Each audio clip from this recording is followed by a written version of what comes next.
7개월마다 지능이 2배로 뛰는 AI 광속시대. 대한민국 정부가 세계 최초로 전 공무원 AI 활용을 선포했습니다. 하지만 그 화려한 혁신의 커튼 뒤에선 이해할 수 없는 역설이 벌어지고 있는데요. 기술은 인력을 줄이라고 말하는데 정부는 도리어 역대급 인력 증원을 예고하며 비대한 굴뚝정부로 회귀하고 있습니다. 미국의 제네시스 미션과 중국의 슈퍼컴퓨터 총동원령은 이제 단순한 기술 경쟁이 아닌 국가 존망이 걸린 전시 상황임을 시사합니다.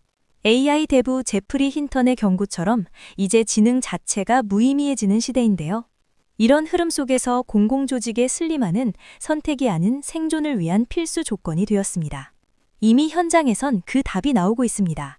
서울시 공무원 63%가 AI를 쓰기 시작하자 서류 작성과 자료 조사 시간이 절반 이하로 뚝 떨어졌는데요.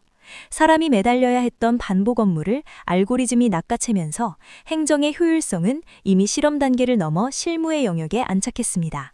행정안전부가 그리는 2026년의 풍경은 가히 혁명적입니다. AI 정부 24는 복잡한 행정 용어를 몰라도 일상어로 대화하며 민원을 해결해줍니다. 여건 잃어버렸어 한마디에 재발급 절차부터 긴급 발급 안내까지 AI 비서가 국민의 손을 잡고 복잡한 관공서 복도를 대신 뛰어다니는 셈입니다. 창업 한번 하려고 국외기관을 떠돌며 8번이나 서류를 내던 발품 행정도 역사의 뒤안길로 사라집니다. AI 통합 민원 플랫폼이 최적의 로드맵을 설계해 원스톱으로 처리해주기 때문인데요. 기술이 행정의 혈관을 뚫어주니 국민은 더 이상 칸막이 행정의 벽에 가로막힐 필요가 없습니다. 심지어 이제는 신청하지 않아도 AI가 혜택을 배달합니다. 소상공인이나 금융 취약계층에게 필요한 정보를 7,500여 종의 데이터 속에서 선제적으로 찾아 알려주는데요. 조건만 충족하면 시스템이 알아서 신청까지 마치는 자동 행정은 복지 사각지대를 지우는 가장 강력한 무기가 될 것입니다. 모바일 신분증 체계가 완성되면서 온 오프라인의 경계도 허물어집니다.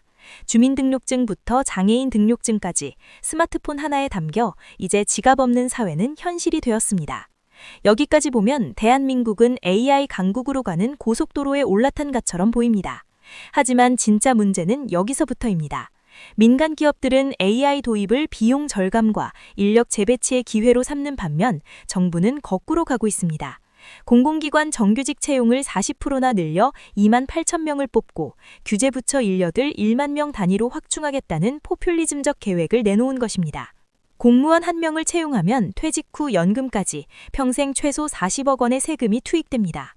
이번 증원 계획에만 수십조 원의 미래세대 혈세가 저당 잡힌 셈인데요. 기술로 효율을 높였으면 조직을 줄이는 것이 상식인데 우리 정부는 AI라는 엔진을 달고도 짐수레의 무게만 늘리고 있습니다. 미국의 국세청은 AI로 고액 탈세자를 몇 분 만에 잡아내며 인력 증원 없이도 효율을 극대화했습니다. 행정의 99%를 디지털화한 에스토니아는 AI 공무원을 통해 조직을 혁명적으로 슬림화했는데요. 주요 선진국들이 행정 다이어트에 열을 올릴 때 우리만 비대해진 철밥통을 키우고 있는 꼴입니다. 더 심각한 것은 규제부처의 비대화입니다. 단속 인력이 늘어나면 필연적으로 더 많은 규제와 감시가 만들어집니다. AI가 전기를 먹고 자라는데 에너지 정책은 오락가락하고 노동시장은 경직되어 기업들이 AI 도입을 주저하는 사이 정부는 규제의 덩치만 키우며 성장의 발목을 잡고 있습니다. 비대해진 공공부문이 나라를 어떻게 무너뜨렸는진 그리스와 아르헨티나가 이미 증명했습니다. 과도한 공무원 비중은 국가 재정을 파탄내고 경쟁력을 상실하게 하는데요. 21세기 AI 시대에 1차 산업혁명 시대의 사상으로 무장한 관료들은 풍차를 향해 돌진하는 돈키호테와 다를 바 없습니다. 결론은 명확합니다. 첫째, AI는 단순한 도구가 아니라 행정조직의 체질을 근본적으로 바꿔야 할 신호탄입니다.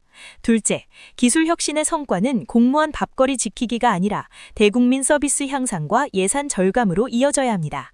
셋째, 인력 증원이 규제를 낳고 그 규제가 다시 인력을 부르는 악순환의 고리를 지금 끊어내야 합니다.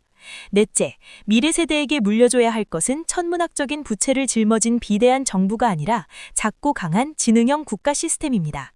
AI 혁명은 대한민국에 찾아온 절호의 기회입니다. 하지만 철밥통을 꼭 쥐고 버티는 공직사회의 저항을 걷어내지 못한다면 이 기회는 독이 되어 돌아올 것입니다. 낡은 규제와 관성적인 증원 정책은 AI 시대에 우리가 가장 먼저 버려야 할 구시대의 잔재입니다. 인공지능이라는 거대한 물결 위에서 우리는 어떤 선택을 해야 할까요? 덩치만 키우다 침몰하는 거함이 될 것인지, 슬림한 체격으로 파도를 타는 쾌속장이 될 것인진 오늘의 결단에 달려 있습니다. 국가의 미래를 위한 냉철한 성찰이 필요한 때입니다. 시청해주셔서 감사합니다.